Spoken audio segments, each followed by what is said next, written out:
l'animatrice Josée Turmel en ligne. Salut Josée! Salut, comment ça va? Très content de te jaser ce matin. Écoute, je viens d'entendre le docteur Julien, évidemment. Es-tu extraordinaire? Là, enfin, de plus en plus de gens vont en parler et des gens crédibles aux yeux de tout le monde, on s'entend? Mais c'est scandaleux, Josée. Ils prennent des décisions, ils nous appellent pas, on est sur le terrain, on sait comment ça marche. C'est scandaleux. Incroyable. C'est à ça qu'on pense pas, l'impact sur les enfants, mais aussi les adultes, on s'entend de tout ça. Tu sais, quand ils parlent du fameux 2 mètres, là, 1 mètre, 2 mètres, ça va être quoi, mètre, 2 mètres, 3 mètres? Elle est où l'étude scientifique prouvée, expérimentée? Montrez-nous-la pour prouver que c'est ça qu'on va appliquer. Ils n'ont même pas voulu donner de la chloroquine parce que, il n'y avait pas d'étude qui prouvait que c'est bon, on le fera pas. OK, elle est où l'étude pour le fameux 2 mètres? Elle est où? Puis la chloroquine, ils en ont donné au Nouveau-Brunswick. Oui, all right. Par la suite, ça a changé, mais je le sais, ça a été... OK. Hey, t'as fait beaucoup de vidéos. Moi, ça fait 2 semaines que les gens disent « Hey, parle dans Josée. » Ouais. Ben là, on parle à Josée ce matin. Fais-moi d'abord ton bilan. Comment t'as vécu les 2 derniers mois, Josée? Et qu'est-ce que t'en retires? Écoute, moi, 13 mars, quand il y a eu le confinement qui a commencé, moi, j'arrivais de Floride, semaine de relâche avec ma fille puis avec une copine puis sa fille. Donc, évidemment, on était à risque. Puis au début, moi, j'avais commencé à entendre parler de ça en janvier, puis j'ai une copine qui arrivait de l'Asie qui me dit coronavirus, hein, c'est quoi? C'est loin, on trouve ça loin, tu sais. Mais rendu le 13 mars, on trouvait ça proche pas mal. Et c'est sûr qu'il y a eu une crainte. C'est sûr qu'il y a une crainte, on savait pas c'était quoi. Les chiffres là de Ferguson là, sur lequel l'OMS s'est basé, où est-ce qu'il devait avoir 2 600 000 morts aux États-Unis puis 325 000 au Canada. C'est sûr que quand tu écoutes ça, tu le sais pas, c'est quoi, tu fais aïe, c'est quoi ça? On a tous écouté Arruda, tous les animateurs ici à Radio X, on était là. Ben oui, on l'écoute au cours. Oui. Entre le 15 et le 30 mars, on écoutait Arruda puis on tripait dessus. Ouais, écoute, honnêtement, M.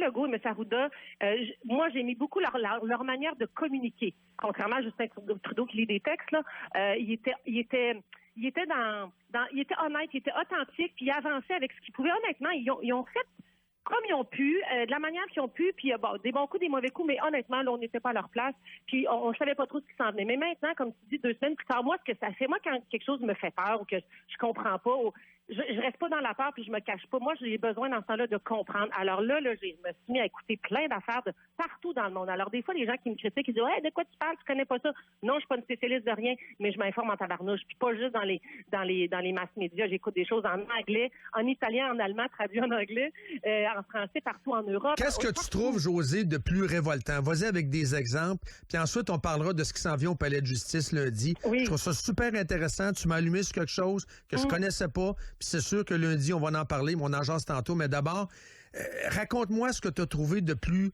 dérangeant, de plus louche et de plus révoltant dans ce qu'on a tous vécu en gang. Ben, écoute, on a vécu la peur, la surprise et tout ça, mais à un moment donné, quand quand les chiffres ont commencé à sortir, quand les vraies affaires ont commencé à être connues, parce que c'est beau les prévisions, à un moment donné, là, il y a des cas.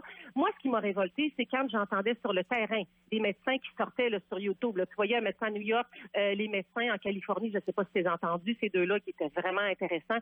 Ils disaient, écoutez, on nous demande d'écrire COVID sur le certificat de décès, même si c'est pas quelqu'un qui est mort du COVID. Arruda l'a dit aussi, José. Oui, mais ça, quand tu t'entends ça, quand M. Arruda le dit, on n'est pas sûr, on fait pas d'autopsie. Si la personne, s'il y a de la COVID dans la place, on meurt du COVID. Alors, ça n'a plus aucune pertinence, les fameuses statistiques. Ah non, les chiffres sont plus bons. En plus, au Québec, on utilise des fax. Celle-là est bonne, là.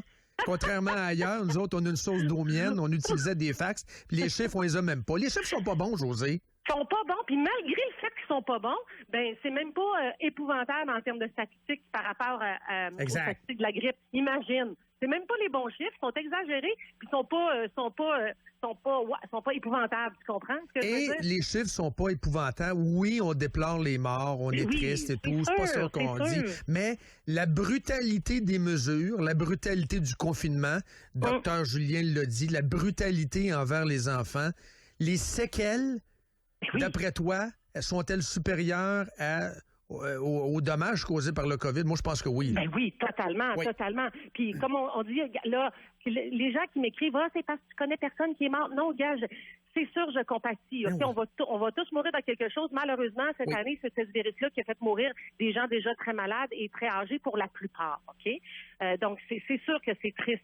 Mais l'impact humain, oui, les enfants, les adultes. J'ai eu un témoignage d'un gars qui m'a écrit sur Messenger. Il dit, moi, Josée, je suis un prof, mais je suis tout seul à la maison. J'ai pas vu personne pendant 2 mois. Il dit, j'ai vraiment pas bien filé. Là, ça lui a fait faire une dépression. Les gens seuls qui n'ont pas vu personne pendant 2 mois.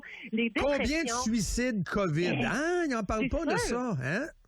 C'est ça, les suicides COVID, les faillites. Au niveau économique, ça sera pas beau tantôt. Là.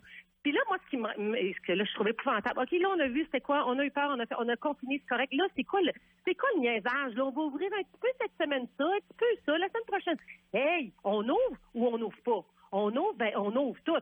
C'est quoi la phase? Vous voulez diriger ça pour pas avoir l'air fou, que là, faut faire ça progressivement. Pourquoi? C'est dégueulasse. Prends les spas, par exemple, les bains tourbillons, Spa Sibéria et compagnie. C'est parce que là, ils ouvrent les piscines publiques. C'est quand, Dan, les piscines publiques? Ça ouvre le 8, je pense? Le 8. Puis pour les piscines publiques privées là, de terrain de camping, c'est le 15. Et les spas, on jasait avec le gars des spas hier, qui, lui, a l'appui de l'Institut national de santé publique, mais... puis parce que dans un spa, il y a beaucoup de chlore, etc. Il n'y a pas question de COVID là-dedans, mais eux autres sont fermés. Puis c'est fermé. Ils n'ont aucune nouvelle. Valcartier, aucune nouvelle. Il y a du monde qui sont en train de capoter, là. Bien, là, c'est pas, moi, en tout cas, je parle comme citoyenne, puis si j'étais entrepreneur, si j'avais un resto, je te dis que je le ferais. OK, le gouvernement nous dit quelque chose, mais on a une charte des droits et libertés civiles, on a une loi constitutionnelle, les mesures d'urgence sanitaire, là, on n'est plus là-dedans, c'est plus justifié, là, on n'est plus dans un moment de crise où est-ce qu'il faut, ce n'est plus justifié. Alors, ça ne peut plus passer par-dessus nos droits et libertés civiles. Alors, qu'est-ce qu'on a le droit de faire comme citoyen? Ben, on a le droit d'ouvrir nos commerces, on a le droit d'aller se promener à la plage, ils ont fermé la plage, moi, à Fossambeau, là, probablement après mon live. On a le droit d'aller dans les lieux publics où on veut partout au Canada. Ce sont nos droits. Et qu'est-ce qui va arriver si on n'écoute pas M. Arruda ou on n'écoute pas M. Legault? Ils nous menacent. Ils nous donneront d'un ticket. Donne-moi là ton ticket, je vais aller le contester en cours. Je parlais hier en live avec une de mes copines qui a un salon de coiffure. Là, ça fait 4 jours là, qu'elle est au salon. Elle dit, Josée, ça n'a pas de sens. Elle dit, j'ai la bouche toute irritée, j'ai ma visière, mon masque. Elle dit, il faut que je change de saute à toutes les clientes. Ça me coûte une fortune. Elle dit, c'est utopique, c'est impossible. Ben, j'ai dit, Karine, pourquoi tu n'ouvres pas ton salon normal? Elle dit, je veux faire une journée pour les gens à risque, les personnes âgées. Là, je vais prendre les mesures, mais elle dit, j'aimerais ça les autres jours normal. Ben, j'ai dit, fais-le, Karine, c'est quoi le pire qui va arriver? Anyway, c'est quoi qui va arriver? Sinon, ton salon va peut-être fermer parce que ça va te coûter trop cher, parce que tu n'auras pas assez de monde. Sinon, les commerces vont fermer. Les restaurants qui vont ouvrir 2 mètres de distance. Allô? C'est quoi ça? Voyons donc, on ouvre. À la limite, faites une petite section COVID pour ceux qui ne sont pas à l'aise. Là, avec des gants. Avec des gants où... Je sais pas si t'es déjà allé dans un Tim Hortons. Parce que là, ça change. Il y a des Tim Hortons qui sont différents de ça. Ils donnent... ils mettent la machine à payer au bout d'un hockey. Comme l'infoman de son micro. C'est comme le mandat. Hey, Josée, rapido, parce que là, la musique vers la pause vient de partir. Okay. Je veux juste que tu nous résumes, puis je te remercie en passant de m'avoir allumé sur Stéphane Blais. J'étais pas au courant. Faut que tu lui parles. Oui, je l'ai invité pour lundi. Hein? Je l'ai invité pour lundi, mais l'avocat, c'est pas une mitaine, c'est un top avocat de Toronto. Qu'est-ce qui se passe lundi au Palais? Écoute, en fait, ça a été déplacé à mardi 9h à cause de la loi 61 là, qui est en train de se brasser. Mardi 9h, un groupe d'avocats de Québec. Parce que oui, il y a Rocco Galati en Ontario, mais ils sont tous ensemble. Un groupe d'avocats de Québec est très, très connu. Je peux pas dire qui, mais très, très connu. Donc, ça allume, tu chutes, va allumer. À 9h au Palais de justice de Québec, ils vont déposer au nom de... Il y a une nouvelle fondation qui vient d'être créée, Fondation pour la protection des libertés citoyennes, avec les lettres patentes et tout, là, au début mai. C'est Stéphane Blais qui a créé ça. Oui. Et là, ils ont amassé même 350 000 parce que ça va coûter des sous pour faire toutes ces procédures-là. Ils ont ramassé une méchante motte, Josée. En 72 heures. Oui. 72 heures. Et ça, les avocats sont à moitié pris là-dedans. Et ça, il n'y a aucune nouvelle. À TVA, à Radio-Canada, personne n'en a parlé. Ça, je m'excuse, j'ai déjà été journaliste là, à TQS, là. C'est une nouvelle, que tu l'aimes ou pas, c'est une nouvelle en soi. Il y a de la censure, hein? On peut-tu le dire que ça a changé depuis ton TQS? Ça a changé? Non, ça a changé, oui, mais que ça a changé. Nous autres, dans le temps, on décidait de quoi parler au Grand Journal. Il n'y a personne qui nous disait quoi faire. Évidemment, le chef de pupitre et le rédacteur, mais Bono! C'est tout. Oui, on s'en est dit. Mais comprends-tu? Cette fondation-là, il faut que vous la connaissiez. Oui. Puis il faut que vous vous informiez sur le projet de loi 61 qui est en train de se passer entre nos doigts. Là, heureusement, j'ai vu le député péquiste commencer à sortir hier. Il faut que tout le monde sorte. Là. Oui, on en a parlé tantôt. J'appelle ça la dictature à l'érable. Mais ça, là, il faut que les citoyens se prennent en main. Je ne sais pas, vous avez vu ce qui s'est passé en Islande il y a à peu près 10 ans, où est-ce que les citoyens ont dit ça va faire. Le gouvernement là, qui nous menace. Hey, Legault, j'ai entendu ton extrait tantôt. Hey, là, on va reconfiner là, si vous écoutez pas. Oui, les menaces. Est-ce que c'est pas mon père? Puis mon père, il me dirait pas ça. De toute façon, moi, je suis une citoyenne, j'ai mon jugement. Et si je décide que je sors puis que je fais mes choses puis je mets pas de masque, je m'excuse. Puis je fais attention aux personnes là, à risque. Oui. On les connaît, les personnes à risque. On les connaît. Mais honnêtement, regardez les statistiques, informez-vous. On n'en meurt pas plus que le taux de mortalité de la grippe. Oui, c'est contagieux, mais on n'en meurt pas plus. Alors, elle est où la pertinence d'être à 2 mètres et mettre un masque? Hey, José, beaucoup de bons commentaires. Et là, Josée Turmel, mon héroïne d'homme, tu dois l'avoir comme chroniqueuse. Je te fais un pitch. Ça te tente-tu de me parler de temps en temps dans le show? Bien, de temps en temps, oui, mais pas à tous les jours parce que... Non, pas à tous les jours, mais une fois par semaine, ça te tenterait-tu? Mais là, moi, ça soit là, je me tiens tous les dossiers. Là. Ben, moi, je sais que depuis que je suis plus journaliste, j'ai plus besoin de m'informer sur tout. De temps en temps. Oui, ça me ferait plaisir. On n'a jamais travaillé ensemble. Moi, je t'ai toujours aimé. Moi, je suis arrivé à TQS. T'étais parti quand même depuis un bout de temps. Ouais, moi, je pensais qu'on s'était chevauché un peu. Non, il me semble. Pas tout. Je suis arrivé, c'était Véronique Tremblay qui lisait une nouvelle avec Gérard Deltel. OK, parce que moi, je me rappelle avoir fait une entrevue avec toi quand tu avais sorti ton livre.